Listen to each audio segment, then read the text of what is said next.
It's another edition of Time About the Movies, and today we're taking a look at the films on November 20th, 1998. Now, originally we had 8 movies to look at, but I couldn't find anything for the last film that we had here, Storefront Hitchcock, which is a Jonathan Demme documentary. There's music footage I could use, but I don't want to deal with any copyright problems, so mostly because I haven't seen the movie, I'm going to hold off on that one here, but we still have 7 movies to look at, notable movies, I should say. Starting off with, right at the top, the biggest new release of the weekend was a notable release, and that is the Rugrats movie.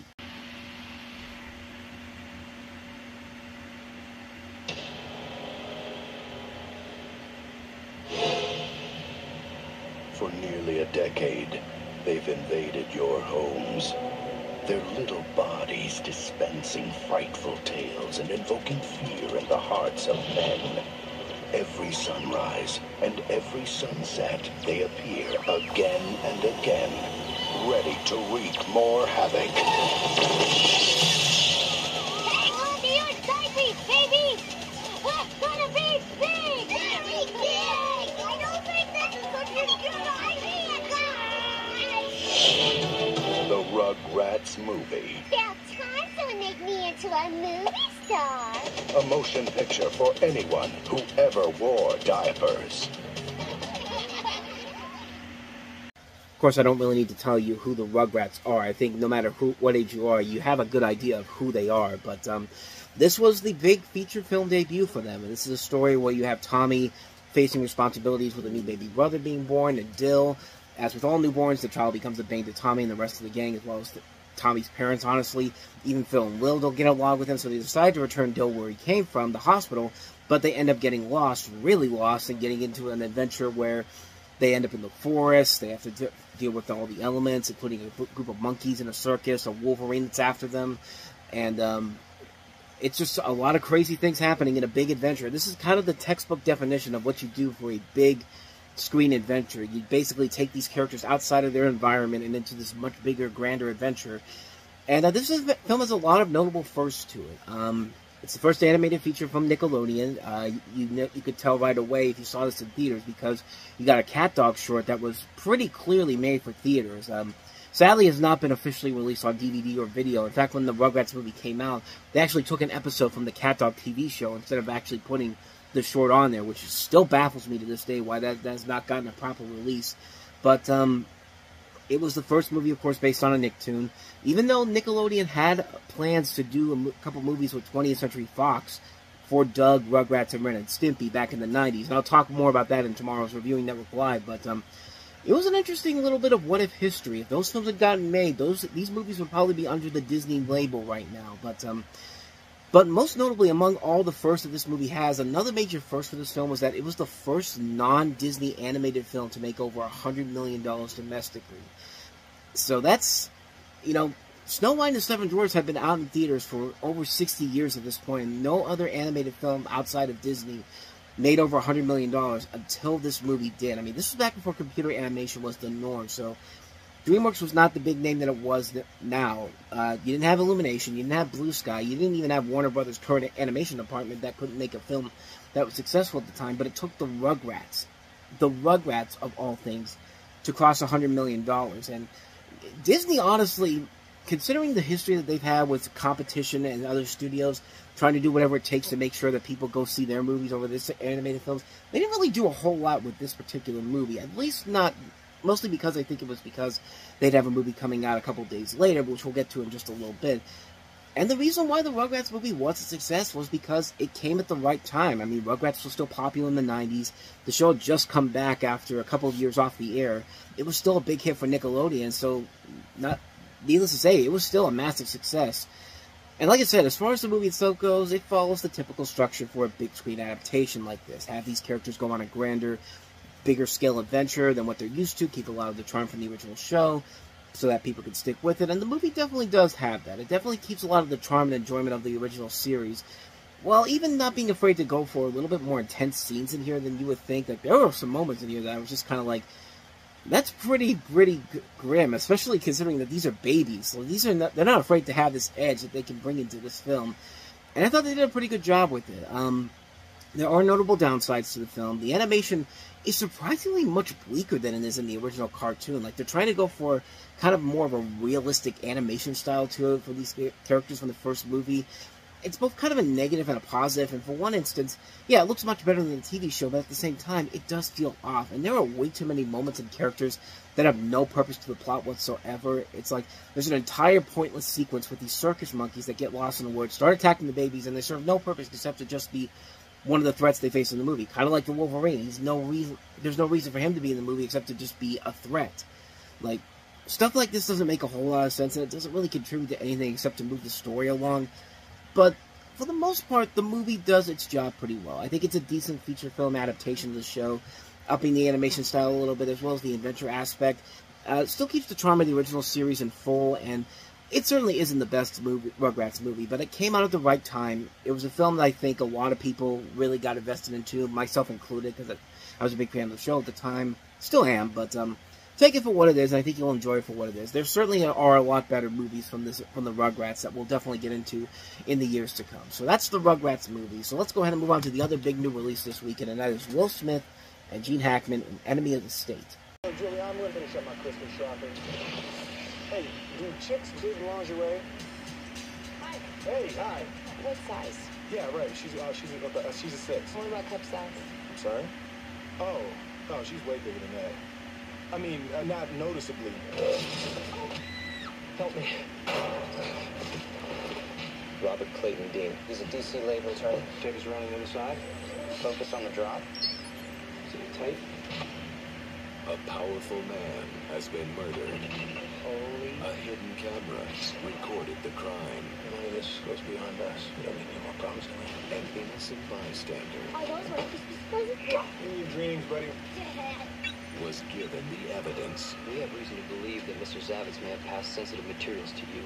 No, he didn't ask me anything. How did you happen to be at Ruby's today? I was shopping for some lingerie. That's still legal, isn't it? For your wife? No, I was picking something up for myself. I do a little cross-dressing on the weekends. Let's get into his life. Produced by Jerry Bruckheimer. Take his wife and kid and give it up for them. Target switching. Directed by Tony Scott. Why are they after me? 2 targets. Who's top? You have something they want! I don't have anything! With immediate keyhole visual tasking. Target is on 21. Don't do this to me. Get out! 19. Been a law-abiding citizen my whole life. One day with you, shoot. He's running! Target 6 o'clock. Will Smith. Certainly carjacked a really nice car.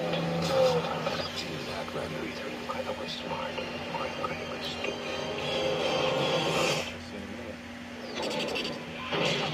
Enemy of the State. Should have gotten our watch.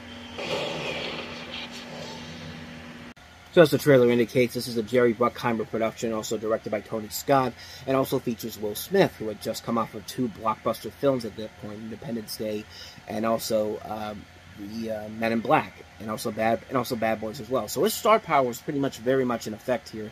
And you basically have a story where you have a group of corrupt NSA agents conspiring to kill a congressman, and the cover-up that ensures after a tape of the murder ends up in the possession of an unsuspecting lawyer, the lawyer being played by Will Smith.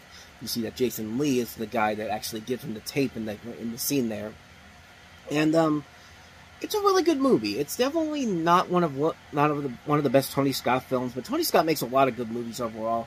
The style of this movie really is top-notch, and it helps that you have a guy like Will Smith working off of these actors very well here. You have, Gene Hackman, Jon Voight, Lisa Bonet, Gabriel Byrne, Tom Sizemore, Seth Green, Regina King, Jason Lee, Scott Conn, Jake Busey, Barry Pepper, Jack Black, Lauren Dean. I mean, there's a phenomenal cast in here. You could say that there's a lot of parallels to something like a North by Northwest. It has it feels like kind of a modern-day version of a North by Northwest, sort of. Like, there's a lot of moments in there where you feel like that they took a lot of inspiration from that film. And the movie does a very good job with it. The writing overall is very good. The action sequences are top-notch. The direction overall is very good. It's a really solid film. I really enjoyed it a whole lot. It's one of Will Smith's more underrated films as a whole. But it definitely is a film that I think deserves a lot more attention compared to some of his other more prevalent works. It's a really good film. I highly recommend checking it out. Enemy of the State, really good film. Definitely check it out. So let's go ahead and move on to the next movie, and that is Woody Allen's latest film, Celebrity. One sensuous starlet, a gorgeous supermodel, a volatile wife, an aspiring actress and an out-of-control movie star have in common. You will not be sorry, trust me. They're all taking this reporter for a walk on the wild side of fame. What are you thinking? Sit down, boy. You won't kill me. Celebrity. I use your exercise tape. You do? So do I. But I exercise to it. Rated R. Starts Friday, November 20th at a theater near you. So this is one of Woody Allen's films that does not get the respect that it probably thought it deserved. And once you see the film, you can actually see why it's sometimes often considered to be one of Woody Allen's worst movies, and I cannot blame him for that. You have Kenneth Branagh playing this unsuccessful novelist turned travel writer who immerses himself in celebrity journalism following a midlife crisis and a subsequent divorce from his wife, played by Judy Davis. He stumbles his way through professional encounters and sexual escapades with performers, models, other people in the world of entertainment, and he increasingly questions his purpose in life, and he has all these different situations going on here. It's a really big cast overall here. Branagh, Davis, we see Winona Ryder, Leonardo DiCaprio, Melanie Griffith, Famke Janssen, Joe Mantegna, Charlize Theron, Gretchen Mol, Michael Lerner, Bebe Neuwirth, J.K. Simmons, Dylan Baker, Deborah Messing, Allison Janney. There's a great cast in this film.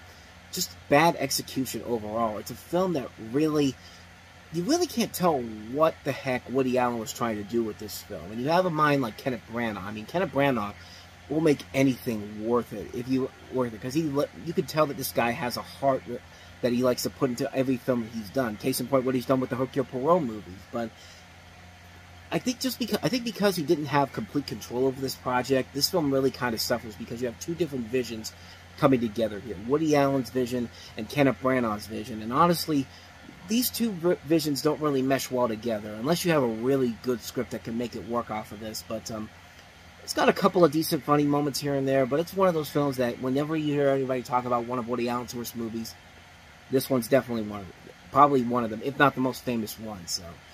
So that is Celebrity. So let's go ahead and move on to the next movie, and that is a limited release of Disney's newest animated feature from the creators of Toy Story. This is A Bug's Life. They come, they eat, they leave. They come, they eat, they leave. They come, they eat, they leave. Let me tell you how things are supposed to work. The sun grows the food, the ants pick the food, the grasshoppers eat the food. It's a bug-eat-bug world out there. Someone could get hurt. We could send someone to get help. Ludicrous. There's snakes and bigger bugs out there. Exactly. We could find bigger bugs to come here and fight. Now, why didn't I think of that? Oh, because it's suicide. From the creators of Toy Story The cavalry has arrived. comes an epic of miniature proportions. Ta-da! Hey, cutie! Want to pollinate with a real bug? So, being a ladybug automatically makes me a girl. Is that it, Flyboy? Christ, she's a guy! Walt Disney Pictures presents You think this is a game? Hey, go, go, go! a Pixar Animation Studios film. Oh, my dicker! We are gonna knock them dead! A Bug's Life. Run for your life! So we talked about Ants a couple of weeks ago. Ants and A Bug's Life, of course, were part of this big war between Jeffrey Katzenberg at DreamWorks and Disney and the people at Pixar, because the belief was that both of these movies were made at the same time, although technically this film was being made well before then, because this film started production in 1995, and the Ants were more redesigned to be more appealing. And Pixar's animation unit employed technical innovations for this particular film to give this film a little bit of an edge over Ants. And while I said Ants was the much better film, A Bug's Life is still a really good film too. But yeah, you could definitely tell there's a lot of similarities between both of these movies. But I think A Bug's Life still is a solidly made film. It's a fun, enjoyable movie. I think the animation overall is very well done.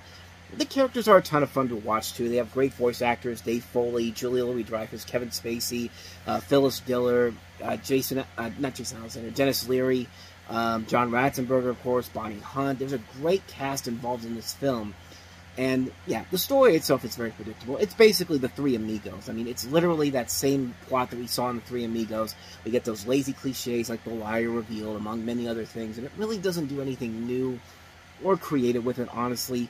Plus, when you really look at some of the CG in this movie, it really does not hold up after all these years. Like, the rain in particular, like, really looks fake compared to what Pixar is able to do nowadays. Even the bird looks more fake than the fake bird that they were actually trying to use in this movie. Like, that just says a whole lot about how the animation overall has changed in the 25 years since this movie's come out. But, yeah, like I said, it's not a bad movie. Far from it. I think it is still a competently made film. It's an overall enjoyable movie, but if you're going to ask me to choose between this and Ants, I gotta say Ants is the much better movie overall. I like this movie, but Ants, I think, just had more funnier moments to it, had more of an edge to it. I thought it was the much better film. Yeah, that may have started production well after they had started working on this, but they made a much better movie out of it than I think A Bug's Life did. But A Bug's Life isn't a bad film. I need to specify that. Bug's Life is not a bad film. So that's A Bug's Life. So let's go ahead and move on to the next movie, and that is Waking Ned Devine. So, the equalizer? 6 million. 894,620 pounds. How does that make you feel? Oh. To Ned Devine. Waking Ned Devine. Well, I guess Waking Ned if you're not living in the United States. It seems weird that they did that, because like it's called Waking Ned Devine here, and you think that'd be a full title in other countries, but no, it's only here. But if you go somewhere else, it's called Waking Ned. But the basic story is that you have the lucky winner of a national lottery, who's Ned Devine. So taken by his good fortune that he now can't be waked because he died from the shock of it, news of the win spreads quickly in the scenic little Irish village of Tullymore, but not the secret news of Ned's demise, with the lottery officers closing in to confirm the prize claimed by the deceased Devine. Ned's closest friends scheme to keep the prize money close to home in memory of Ned, of course, but as the plot turns humorously, they learn it is harder to keep such a secret in a small town. And this is directed by Kirk Jones, and Kirk Jones he's been a decent director over the last couple of years. This was the first movie he ever did. He did Nanny McPhee, which is not a bad film. I liked Everybody's Fine, which had Robert De Niro, Kate Beckinsale, and Sam Rockwell in it. A very underrated film. But then he did What to Expect When You're Expecting, and then he followed that up with My Big Fat Greek Wedding too. So, needless to say, his directing career is a very mixed bag, but this is probably one of his best-known films, and it features a great performance by Ian Brenneman, David Kelly, Fiona Flanagan. Just a really good cast overall here. A nice, quiet film. Like, not a whole lot really happens in here, even though a lot does happen. Like, it manages to keep the tones very well here. It balances out the comedy and dramatic elements very well here. And for a film like this, it's a very good film. It's a very underrated little film that kind of fits alongside other lesser films of this similar type. Like stuff like, things like Local Hero, or even something like The Full Monty. Or something like the Richard Curtis movies, the old Richard Curtis movies of the 90s. But it's a fun little film. It's a good film overall that works with its great performances, some great visuals, like a great look of the Isle of Man. I mean, it's a really good film. It's definitely worth a watch if you haven't seen it already. Waking Ned Devine. Definitely worth a watch. So on to the next movie, and that is Central Station. Winner of the Best Actress Award at the Berlin Film Festival. Central Station, an unforgettable emotional experience. From Sony Pictures Classics. And I have never seen it, so I can't tell you much about it. It's a story about a young boy's friendship with a jaded middle-aged woman. The woman being played by Fernando Montenegro, and that's really all I got for you. I've never even heard of this movie, so I don't know if it's any good or not, but it's got some good critical reviews. It's highly acclaimed. It's been called one of the 100 best films of world cinema, so that's pretty much all I know about that one. So that is Central Station. So on to the last movie we have here, Savior.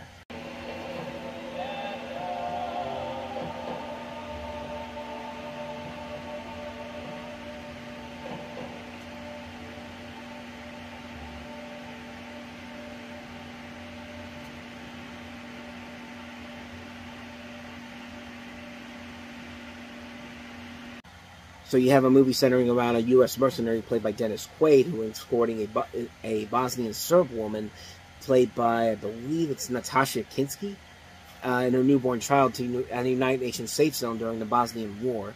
And it's produced by Oliver Stone, came out in 1998, and that's, again, really all I know about the film, except it also has Stellan Skarsgård among the cast. Doesn't look like it has the best reviews overall, so honestly, it probably isn't that great of a film overall, so I don't know. I haven't seen the film, so I can't really say if it's any good or not. So, that is Savior.